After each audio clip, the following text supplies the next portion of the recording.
everyone, today I wanted to do a quick tutorial on how to transfer an image or a sketch onto a Scratchboard.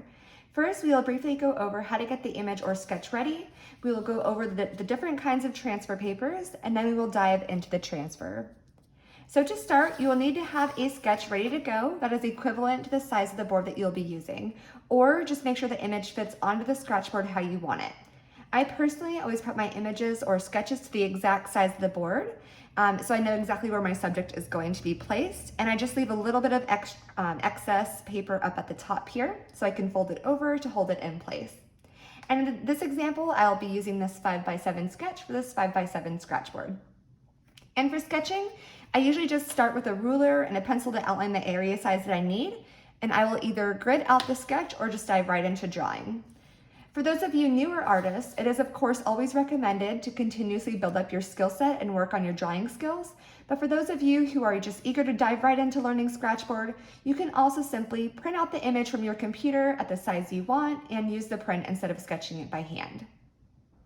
So there are several different kinds of transfer papers, and I have a couple of examples here, and I will show you how they each look.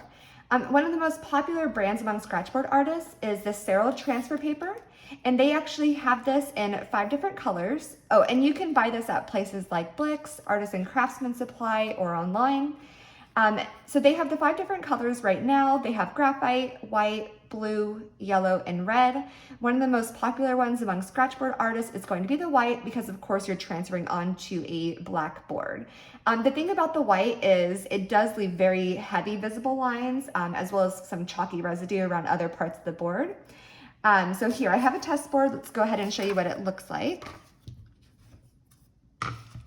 So I'm going to put it with the chalky side down. Okay, I'm just going to make a few lines. And kind of with whatever pressure that you're using with this white Serral transfer paper, it's going to be pretty visible, pretty heavy visible lines throughout the whole thing. And you can see that just from holding it down like this, you can see my fingerprints from the chalk. But luckily you can use a gum eraser to go back in. So once you're done with your piece, you can go back in to erase any marks that are unwanted. You just want to kind of use a small motion. You don't want to rub too hard, but just use a small motion to minimally pick up whatever you don't want. So you can see it already kind of erased that last line there. You will notice that it does leave smudges, but those smudges should come out once you are ready to, or once you varnish your piece. Okay, so that is what the white transfer paper looks like. All right, and there is also the same brand of Serral transfer paper, but in graphite. So here is one of the graphite pieces. Now, I actually usually prefer using graphite, but the thing about it is it can be quite a bit harder to see. You might have to like lift the board to get the light hitting it right. So this is what the graphite is going to look like. So you want to use a lot more, much more harder pressure for the graphite so it comes through more visibly. It's probably pretty hard for you guys to see it. Here are the 4 lines I just made for this one. If I hold it towards the light, you can probably see it a bit more. I just personally like the graphite. I just don't like having like the chalky white residue around my board a lot, so I usually go with the graphite. And you can really, you don't have to use just the Serral transfer paper in the graphite. You can buy really any brand. But be careful because I haven't really found any erasers that work really well for removing graphite off of Scratchboards. And you can actually also make your own graphite paper if you just want to save some money. Just take a normal piece of paper and a pencil. Don't use your sketches, it's just an extra piece of paper. Take the pencil and hold it at an angle, and you can cover the entire back or the entire piece of paper in graphite, and you can use that as your transfer paper. Just make sure you put a really thick layer on there. So like I said, there's also the blue, yellow, and red. I haven't really heard of many Scratchboard artists using yellow and red, but I do know a few who use the blue. I do not actually have an example to show you guys, but you can also buy those to give it a go. The last one I actually recently tried because I ordered it kind of by mistake. During quarantine when all the shops were closed, I was looking for large individual graphite sheets to order online. And although this one looked gray on the website, it was actually, it's actually black. It's black graphite. So there are actually a lot of these options online. Most of them are black or very dark graphite. So you want to be careful because obviously it's going onto a blackboard, so it's going to be a lot harder to see. However, I will note that the last piece I did, I actually used this one, and I could get away with it, and I could actually see the lines if you just hold it in the right angle, or you have the light on your desk the right way. Okay, so I'm just gonna make a few lines here. So this is this, you can see right here.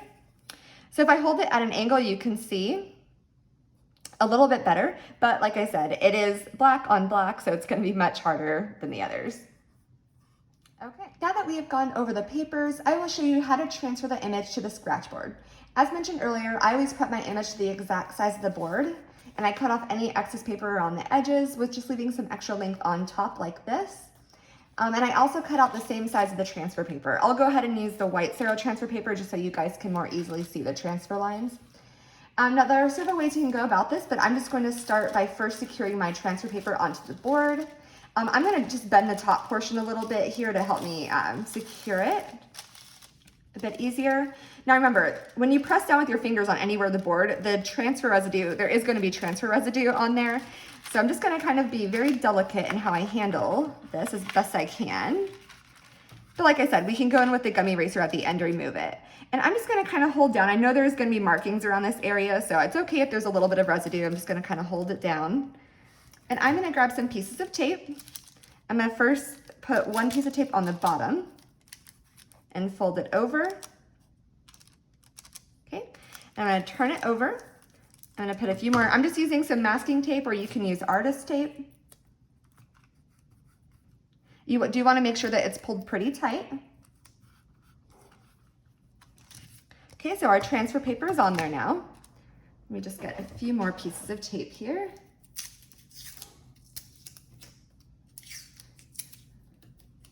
Okay, and then I'm gonna bend the top portion of the sketch to just help with securing it. Okay, perfect.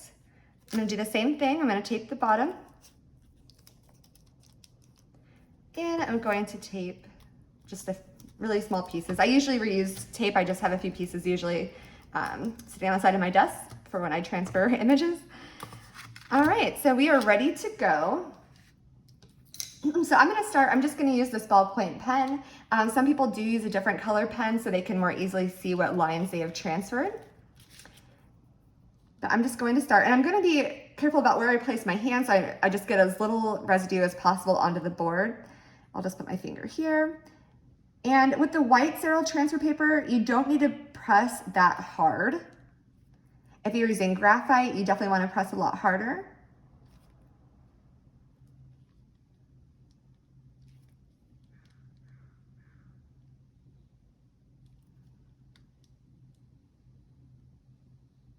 And it's really important that once you start transferring, do not lift the paper up, because you risk, when you put it back down, you risk not putting it in the exact same spot. So if you wanted it to take a look, you can always try and peek around like the edge to make sure it's coming out the way that you want it to.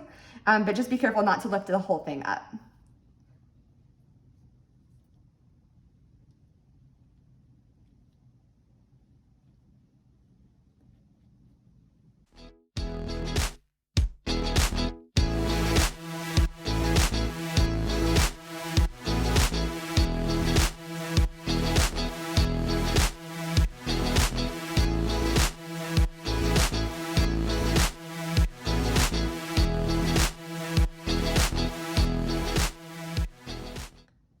Okay, now that I have transferred everything over, we can go ahead and remove the papers. I'm just gonna start by lifting up the bottom. All right, so you can see that it all transferred over.